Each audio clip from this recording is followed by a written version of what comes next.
कि जियो का डेटा और सोनिया जी का बेटा दोनों खाली मनोरंजन के काम आते हैं और वही करते रहे तो अच्छा है। चाय वाले के बाद गाय वाला। और विपक्ष भी हमेशा से कहता है कि मोदी जी 4 बार कपड़े बदलते हैं, तो हमने कहा रुको भैया, अभी एक कपड़े वाले को लाते जो साल भर बदलते ही नहीं। बाबा जी का तो डिसीजन है, नो जेल नो बेल, सीधा प्रभु से मेल।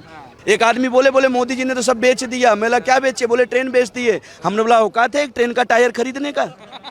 औकात है? चलो बटन चुरा लो, जमानत भी नहीं होने दूं तुम्हारा। एक बात कहूं, मोटरसाइकिल को कार बना दूं, खंभे को मैं तार बना दूं, वो तो मोदी जी ने मुझे रोक रखा है, नहीं तो पाकिस्तान में भी सरकार बना दूं। मोदी जी देश संभालते हैं, गुंडे जेल संभालते हैं, और हमको छोड़े बोले जाओ रेल संभालो।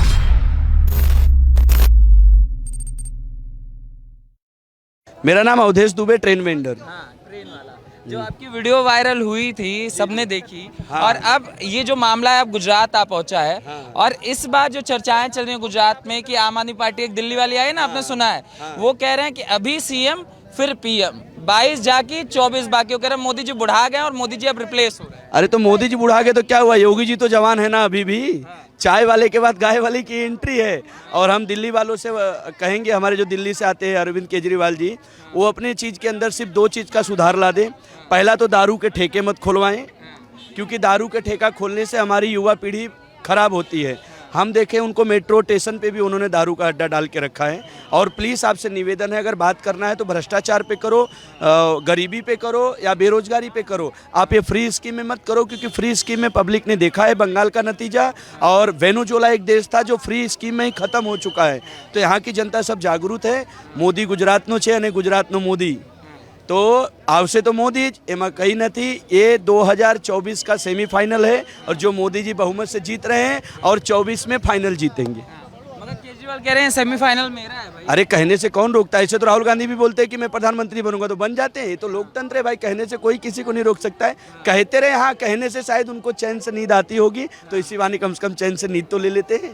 मगर राहुल गांधी का भी एक अलग दावा, ये जो भारत जोड़ो आंदोलन चल रहा है उसको लेकर भी कहा जा रहा है कि गांधी नहीं आंधी आएगी 2024 में। देखो पब्लिक को सब मालूम है कि ये भारत के टुकड़े ही उनके परिवार वाले किए थे, ताजो जोड़ के क्या कर सकते हैं। तो उनको तो मैं पहले से ही बोला हूँ कि जियो का डेटा और सोनिया जी का बेटा दोनों खाली मनोरंजन के काम आते हैं, और वही करते रहे तो अच्छा है। पब्लिक का इंटरटेन होगा, और इसमें वो कुछ नहीं कर सकते। अभी देखो आप महाराष्ट्र के लिए एक विवादित बयान दे दिए हैं, हाँ, तो फिर वो कुछ नहीं हो सकता उनका। खाली उनका एक रिस्पेक्ट और एक इज्जत यही है मार्केट में कि एक सोनिया गांधी के बेटे हैं और इतनी बड़ी पार्टी के अध्यक्ष बनाए गए थे, बाकी उनका कोई अस्तित्व तो नहीं है। और केजरीवाल साहब जी, आप खामखा रैली वैली करके सरकार का पैसा खराब करते हो। सरकार क्या जनता का ही है, तो आप यहाँ पे मत आया करो, दिल्ली तक ही सही हो आप। अब आपके एक पार्टनर हैं पंजाब वाले, जो कहे थे कि हम 15 दिन में पंजाब का नक्शा बदल देंगे। आप ही देख लो साहब, बीबी बदल के रख दिए। बताइए आप, तो खुद ही पीते थे उनके पंजाब वाले, तो दारू का ही धंधा खोल रहे हैं। यहाँ पे दारू नहीं चाहिए, और नशा मुक्त गुजरात है। गांधी जी का जन्म गुजरात में हुआ है, तो यहाँ पे और किसी की एंट्री नहीं है। मोदी जी अकेले ही काफ़ी है।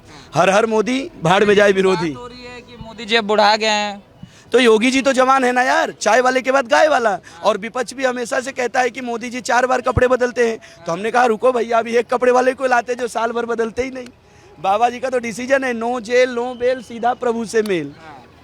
प्रभु से मेल की जो चर्चाएं हैं, इसको लेकर जिस तरीके से आम आदमी पार्टी इस समय उतारू है, सीधी चीज, क्योंकि ऐसा हो रहा है कि दूसरे नंबर पे वही आप ये चुनाव पड़ जाएगा, और जिस दिन रिजल्ट आएगा उसके बाद भी मैं आपको इंटरव्यू दूंगा। फिर आप मुझसे बोलना कि दुबे जी आप क्या कहे थे। आ रहे मोदी जी पूर्ण बहुमत से आ रहे। ये सेमीफाइनल है, सेमीफाइनल जीत के सीधा 24 के फाइनल में भी आ रहे हैं। फिर 29 में योगी जी की तैयारी है। योगी जी की तैयारी है, और कुछ नहीं होगा बस। और कोई चाय वाला गाय वाला, फिर कोई आएगा। और ये जो फ्री ये जो नीतीश जी आ रहे हैं बिहार से, आप तो यूपी, दुबे जी बिहार से हूँ, बिहार से। हाँ, बिहार से हैं, तो बिहार की जो चर्चाएं हैं कि नीतीश जी अभी जैसे राहुल गांधी नेता जोड़ रहे हैं, केजरीवाल राज्य जोड़ रहे हैं, बिहार के वो भी कह रहे हैं कि हम नेता जोड़ के इस बार देश के बन जाएंगे प्रधानमंत्री। देखो पब्लिक को सब मालूम है, अगर सब विरोधी पार्टी एक हो जाए तो समझ लेना कि उस देश का राजा ईमानदार है।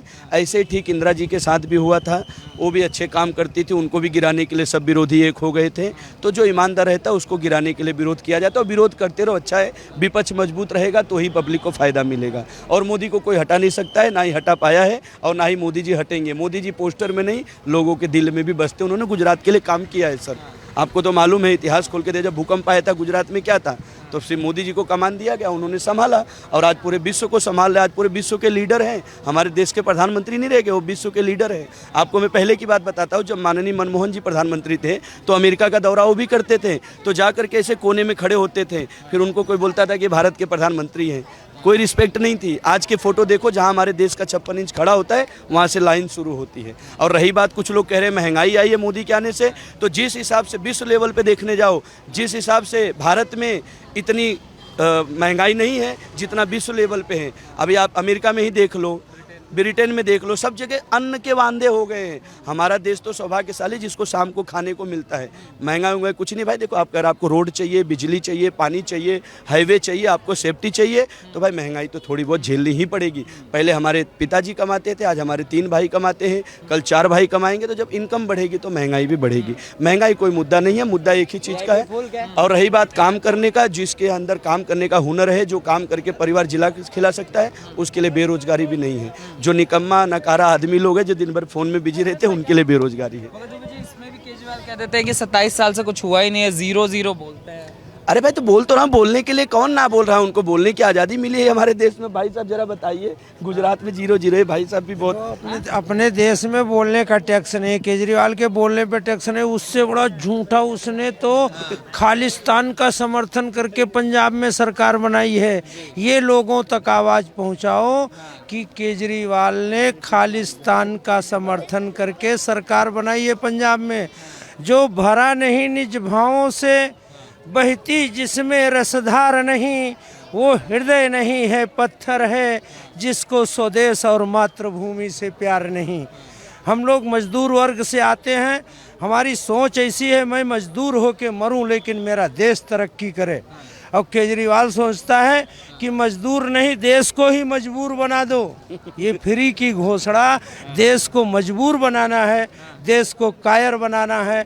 और केजरीवाल जैसे झूठे लोगों के चक्कर में कभी भी नहीं आएगी गुजरात की जनता, ना देश की जनता। ईमानदार बनाना है। कट्टर ईमानदार किसी को नहीं बना। जेल में बैठे हैं जब कट्टर ईमान, अभी कल ही परसों अरेस्ट हुए। हाँ, जब कल ही परसों अभी उनका देखो नेता जेल में बैठा है। जब कट्टर ईमानदार है तो फिर नेताओं को क्यों जेल में उनके अरेस्ट हो रहे हैं? मसाज करा। हाँ, वही मतलब करा रहे हैं। जब कट्टर ईमानदार की सरकार है दिल्ली में तो काहे अरेस्ट हो रहे हैं वो लोग? मोदी जी की आज इतनी उम्र हो गई है, 72-73 के हो गए, आज तक कोई उनके जैकेट पे एक दाग नहीं दिखाओगे कि ये दाग लगा हुआ है। समझ गए ना साहब? तो मोदी के चक्कर में मत पड़े। मैं तो एक ही बात कहूंगा, हर हर मोदी, भाड़ में जाए विरोधी। वो डर जाता है ना, मोदी जी को कह रहे हैं वो डर जाते हैं, इसलिए सत्येंद्र जैन फिर मनीष सिसोदिया, ये सिलसिला चल रहा है। डरते नहीं है, जो कर्म बुरे किए हैं। अब क्या मोदी जी यहाँ शिवसेना वाले, क्या नाम है उनका, नहीं वो संजय रावत साहब, उनसे भी डरते थे। ईडी का छापा गिरा, पैसा पकड़ा गया, तो चद्दर के नीचे ज़्यादा पैसा रखे हैं। मैं तो मोदी जी से अपील करता हूं कि आने वाले समय में मोदी जी प्लीज़ आप नोटबंदी मत कराना, सीधा नोट पे एक्सपायरी डेट ही छपवा देना, क्योंकि मार्केट में कम रखे हैं, चद्दर के नीचे ज़्यादा रखे हैं। 2 साल में अगर खर्चा नहीं किया तो जाके बैंक में जमा करा दो। मैं तो यही कहूँगा। और केजरीवाल का नाम मत लिया करो यार, मेरा धंधा भी नहीं होता है ट्रेन में, उनका नाम लेता मेरा बोनी नहीं होता है। हाँ, अपने देश में केजरीवाल से झूठा बोनी किससे होता है? बोनी होता है मोदी जी से। मोदी जी का नाम लेता हूं, अगर पब्लिक को जरूरत भी नहीं है तो बोलता नहीं भाई तूने मोदी जी का नाम लिया, 2 खिलौने मुझे दे दे। ये है मोदी जी का पावर।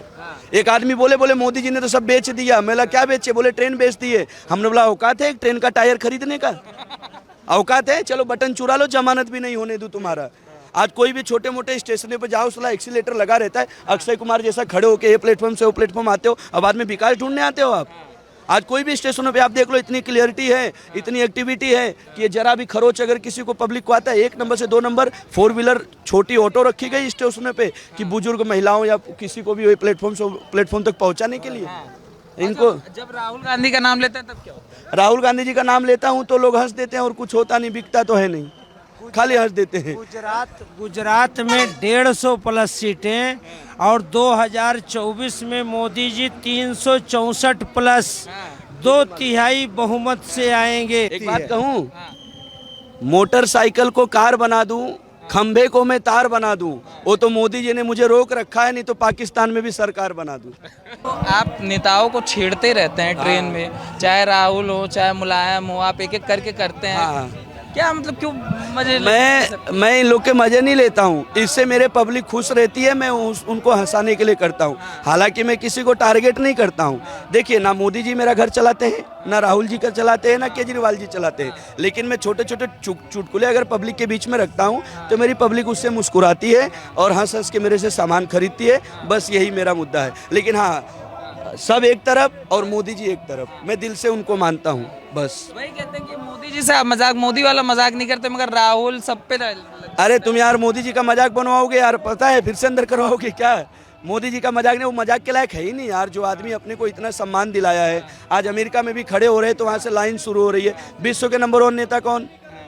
मोदी जी। फिर क्यों आप लोग बार बार मोदी जी को छेड़ रहे हो? मालूम है फिर भी छेड़ रहे हो। मगर राहुल गांधी जो ये भारत जोड़ो यात्रा जो उन्होंने करा, तब एक तस्वीर वायरल हुई कि वो सोनिया गांधी का आशीर्वाद लेते हुए नजर आए, जूते की बद्दी बांधे थे कि आशीर्वाद। उसको लेकर कहा गया कि अब एक नई ऊर्जा आ रही है, अब तो माँ का आशीर्वाद भी साथ। वो खुद कह रहे थे कि मोदी जी जहाँ जाते हैं कैमरे लेके जाते हैं, उनकी शूटिंग होती रहती है। तो फिर राहुल गांधी का ये वाला शूटिंग क्यों कराए? वो कैमरा लेके नहीं जाते। और मैं कहता हूँ चलो, विपक्ष कहता है मोदी हटाओ, मोदी हटाओ, मोदी हटाओ, पर किसको बैठाओ ये भी ऑप्शन है। मैं राहुल गांधी जी, केजरीवाल जी से पूछना चाहता हूं कि चलो मोदी को हटाते हैं, तुम्हारे पास ऑप्शन क्या है? केजरीवाल बन रहे हैं आजकल ऑप्शन। कुछ ऑप्शन हो, कुछ दिल्ली उल्ली वाले नहीं, वो दिल्ली तक ही सही है। जिसको जिसको फ्री दिए उसके घर की हालत जाके देखिए आप। मेरे खुद के 4-5 रिश्तेदार दिल्ली में रहते हैं, मैं उनसे हालचाल करता हूँ। फ्री की रेवड़ी सिर्फ वो कहते हैं, मुंह से कहते हैं। आपको मैं मालूम है, पढ़े लिखे जनता बेवकूफ़ बनी पड़ी है। सुनना भाई साहब, पढ़े लिखे लोग दिल्ली में क्यों फ्री देते हैं? क्योंकि दिल्ली केंद्र शासित है, वहाँ कितना भी तुम बांट दोगे देना पड़ेगा केंद्र शासित राज्य में, यानी मोदी जी को ही चुकाना पड़ेगा। पंजाब में क्यों हाथ में कटोरे आ गए, पैसे मांग रहे हैं, मुझे दो मुझे दो। केंद्र शासित राज्य में अगर केजरीवाल की सरकार बनती है तो पैसा चुकाना पड़ेगा मोदी को ही, कितना भी वो फ्री बांट। यहाँ भी तो कह रहे हैं यहाँ भी दे देंगे। दे देंगे ना, पहले दे देना। मैं तो बोलता पहले दे दो। बेरोजगारी मोदी जी ने बढ़ाई, उसको हम खत्म करें। बेरोजगारी कहाँ है? कौन बेरोजगार है? मुझे भाई आप बेरोजगार हैं? भाई आप बेरोजगार हैं? मैं बेरोजगार हूँ। अरे ट्रेन में काम करके, कोई पानी पूरी बेच के, कोई अपना लारी लगा करके, कोई दुकान खोल के, कोई बेरोजगार नहीं है। जो निकम्मे लोग हैं, जिनको घर पे सोए सोए चाहिए, वही बेरोजगार है। इस पे भी विपक्ष कह देता मोदी जी पकौड़ा तलवाना चाहते हैं। तो पकौड़े वाले को कम समझते हो क्या? रोज का 3000 रुपए कमाता है। धीरू भाई अंबानी बोतल उठा करके आज देखो उद्योगपति बने हैं देश के। पकौड़ा तलो भाई, 5 रुपए मुद्दल लगता है, 25 रुपए प्रॉफिट होता है। वो खुद का मेहनत का पैसा है, वो खुद का मेहनत का पैसा है, वो उस पे आपको कोई भी आपको कुछ बोल नहीं सकता। क्या हुआ था दुबे? ट्रेन वाले में कुछ नहीं हुआ था, मैंने अच्छा खासा बेच रहा था। एक माता जी थी, उनको बोल वचन मार रहा था कि माता जी आपका बच्चा खेलेगा, हमारा बच्चा खाएगा। फिर हमने 2 बात बोल दिया कि जियो का डेटा और सोनिया का बेटा दोनों खाली मनोरंजन के काम आते हैं। नेता हो तो मोदी जैसा, मुलायम तो तकिया भी होता है। हालांकि कोई टारगेट नहीं था भाई किसी नेता को, मेरे पब्लिक को हंसाने के लिए था। उसी कारण मुझे जेल भी हो गई थी, लेकिन न्यूज़ द्वारा जब मोदी जी तक बात गई तो मुझे 2 दिन में मोदी जी ने छुड़ाया। मैं उनका आभार करता हूँ, खूब खूब धन्यवाद। अब सोचिए मोदी जी की निगाहें कितनी बारीकी है कि एक गरीब फेरी वाले तक पहुंच गया। और क्या चाहिए यार? आज जेल हुआ, कल बेल हुआ, परसों वापस से वही ट्रेन वाला खेल हुआ। अभी भी ट्रेन में रहता हूं मैं।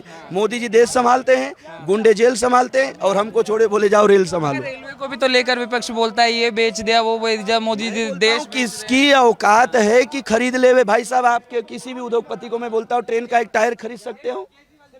एक बटन चुरा लो साहब, जिंदगी में जमानत भी नहीं हो। कौन बोलता है बेच रहे हैं? बेचा नहीं जाता है, प्राइवेटेशन किया जाता है। कि पहले हम 1 लाख एक आदमी को अकेले देते थे, प्राइवेट कर देंगे तो 25-25 में 4 घर चलेगा। भाई फॉरेन कंट्रियों में सरकारी नहीं है, सब चीज प्राइवेट है। वही का सोच है।